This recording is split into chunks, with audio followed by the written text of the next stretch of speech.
Okay, so if you only have 5 minutes to stretch, what should you stretch?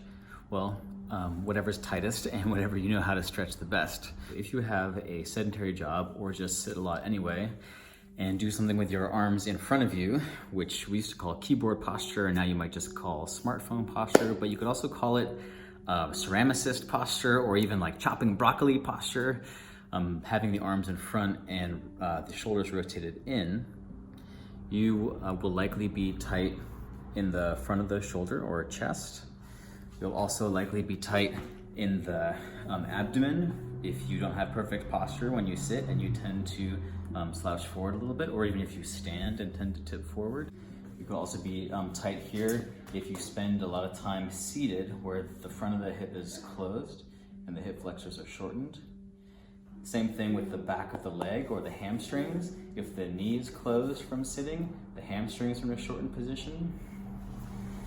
And so those would be muscles to focus on for your daily stretching routine. And I'm just gonna go through all of those and a couple extras like for the neck and for the lower leg as well. So here we go.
Stretching itself is not a series of perfect shapes where you just get into the right position and then you get all the benefit.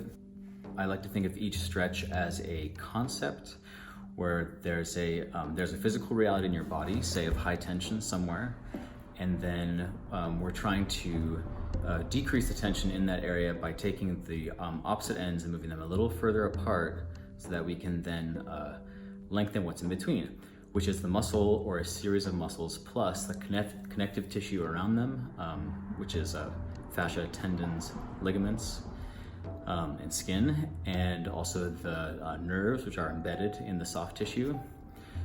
So we set up these different postures, but then you have to feel inside of the posture, what's the right angle? Maybe it's slightly this way that will get me the best stretch for a particular muscle group. So for example, when you're doing these neck stretches, and I'm very gently putting just a little bit of extra resistance or weight with this hand, there isn't one perfect angle. I'm actually gonna feel around until I find right there I have a really awesome stretch. Right there I have a really awesome stretch. And so I'm shifting. And if I find one that's really tight, let me see if I can get in somewhere, right around here for me, I'm gonna give that a longer stretch. You should do about 10 to 20 seconds in each stretch. Sometimes people will rush through. They might even do only 2 seconds in a stretch. Like, have you ever seen this one?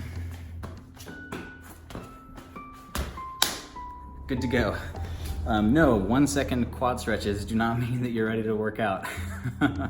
I recommend doing a light round and then doing a heavier round or a deeper round where you go further into the stretch and hold for a little bit longer. But let's say you just have time for 2 rounds. It's about 5 minutes.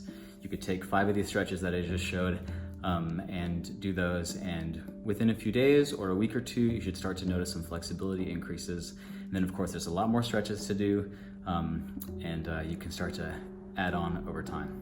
All right, hope those work for you. Let me know if you have any questions. See you soon.